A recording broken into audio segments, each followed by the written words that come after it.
Hey everyone, welcome to Cool Chess. Let's begin with a famous saying from a chess legend. Pawns are the soul of chess, said Philidor in the 18th century. I think he's absolutely right. So today we're going to talk about the importance of pawns. And right at the start of the video, I'm going to test you a little with a 5-second challenge. Look at this position. It's black to move. The question is, who is better? White, black, or is it equal? I'll give you a little help. The value of the pieces is equal. There are no immediate tactics and no captures. Judge this position purely on the positional features. Okay, time starts now.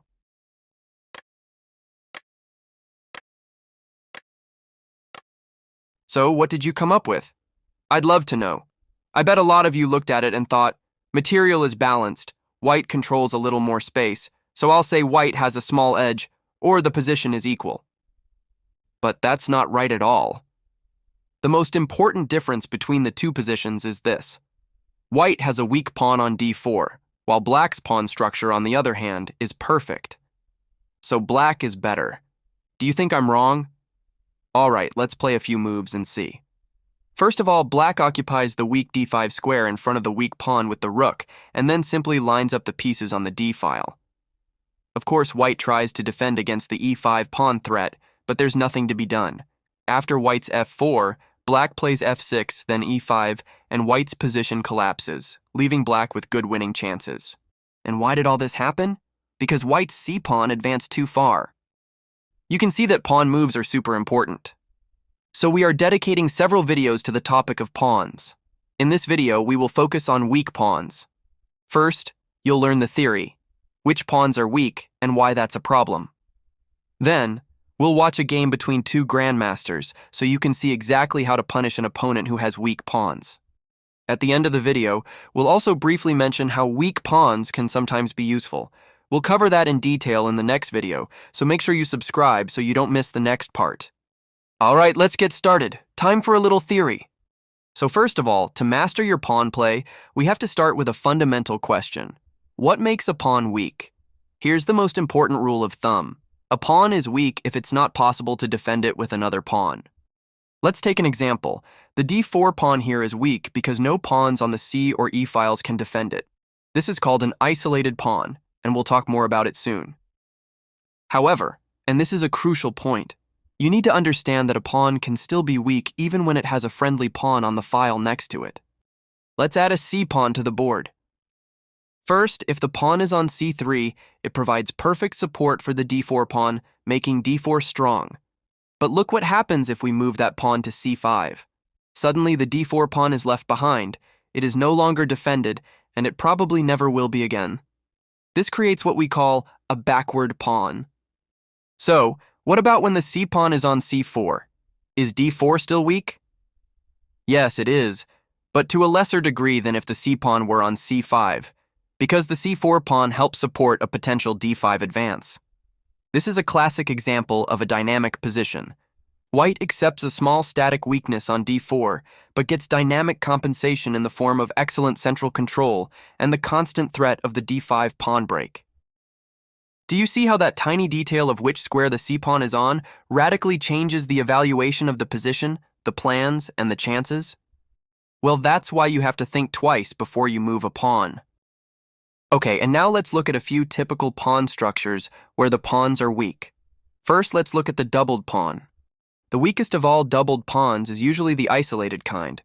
Both pawns are very weak and often become impossible to defend in the long run. Another critical thing to remember is that because no pawns can control the squares in front of them, those squares become perfect homes for the opponent's pieces. Very rarely you can even have tripled pawns. They are extremely weak and often get captured one by one. But this is truly rare. Maybe once every 1,000 games, depending on your opening. If doubled pawns aren't isolated, they are harder to attack. But they are still less mobile and flexible than normal pawns. This often becomes a problem when they need to react to a central pawn break from the opponent. This is why many openings aim to create doubled pawns in the opponent's structure. For example, the Nimzo Indian for black, or the Trompowsky attack for white. But it's important to note, having doubled pawns is not always a disadvantage. We'll talk more about this later on. Finally, let's say a few words about the so-called hanging pawns. These are two pawns on files next to each other, and their important characteristic is that there's no other pawn that can defend them. The strange thing about hanging pawns is that we know one of them is always weak, but it can change which one it is. The rule is simple. The one that's further behind is always the weaker pawn. Alright, that's it for the theory part. Now let's see how it works in practice.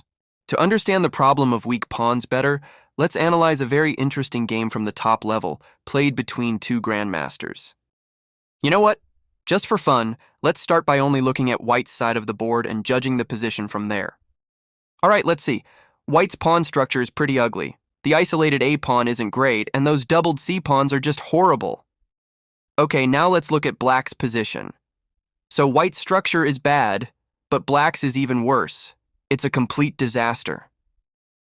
This leads us to a very important lesson. You always have to compare your position to your opponent's, not just look at it by itself. Just as a side note, an interesting fact about this chess game, Black's last move was King D7 as the arrow shows. Now, if I asked you to guess the move number, you'd probably say something like 25 or 30, right? Get this. King D7 was only move 15. Crazy, isn't it? The middle game was simply skipped. Okay, now let's get back to pawn structures. So, looking at this position, we can see that while both players have a poor pawn structure on the queen side, Black's is ultimately worse. Why? Because on the king side, the black pawns are also extremely weak. There are isolated doubled pawns on the F file and an isolated H pawn. Okay, so White has the advantage, but how can we bring home the full point from here? Let's try a fun exercise called Magic Chess. It's simple. It's a way to help you find a plan by imagining the ideal setup. Imagine you can magically place your pieces wherever you want. So my question is, if you could magically move your rook from B1 to its absolute best square, which square would you choose? Let's make this another 5-second challenge.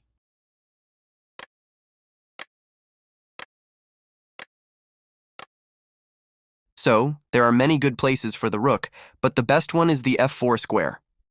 Why? For two reasons. Firstly, it's not easy to chase it away from there, and secondly, the F6 pawn is not so easy for Black to defend. Alright, but how on earth do we get our rook to F4? We can't just magic it there, right? It'll take a few moves, but it's definitely possible. The main idea is it has to reach the 4th rank. How can it do that? From A4. So we need to get to the A file. How? From the 3rd rank. So the move is Rook B3. It's a bit weird, isn't it? White's king side still needs to be developed, yet we're moving our rook, which is already well placed on the only open file? Well, believe it or not, Rook B3 was the move played in the game, and even the engine agrees it's the best move. Why? Because this is a now or never maneuver. The chance might not be there later. Now let's see what happens next.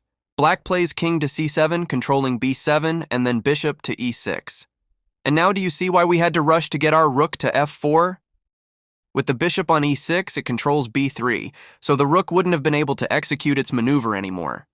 After White's rook has completed its journey to the 4th rank, White brings out the other pieces, but Black uses the time wisely, occupies the open B file with the rook, and breaks into the 2nd rank to attack White's weak pawns.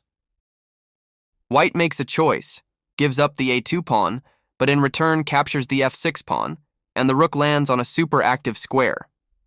From F6, this rook is a monster, attacking 3 pawns at once that have no pawn protection, making them weak targets, H6, F7, and D6. Here's a key thing to remember. Always calculate. Black is going to get a dangerous passed pawn, and that can cause a lot of trouble. So we have to figure out, should we be worried about this pawn? Well, the pawn is only a real threat if Black's bishop can back it up on the A2 G8 diagonal, but White is quick with the moves E4, F4, and F5, which will kick the bishop away from its active post. Plus, White's own bishop can jump into the game via C4, so stopping Black's pawn becomes pretty easy.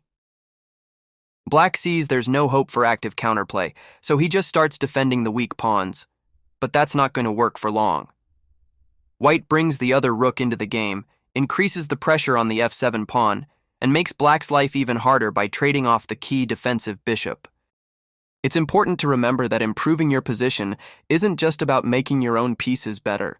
You can achieve a similar effect and increase the pressure by systematically trading off your opponent's most important defensive pieces. Take a look at what's happening with Black's rooks. The one on A2 is totally out of play, and the F8 rook is just stuck on defense. This shows one of the biggest problems with weak pawns. Your pieces get tied down just to protect them. And as you may have already learned from our videos, the key to our success is the activity of our pieces. So, if our pieces are occupied with only defense in the long run, that's usually not a good sign. So, Black decided to finally bring at least one of the rooks into the game with the move Rook A4, while White goes back to the awesome F6 square. After that, Black plays H5 to protect the H-pawn, and now comes a very important move for White. This is a key idea that I really want you to remember, so I'm going to make it a 5-second challenge. What is the correct move for White in this position?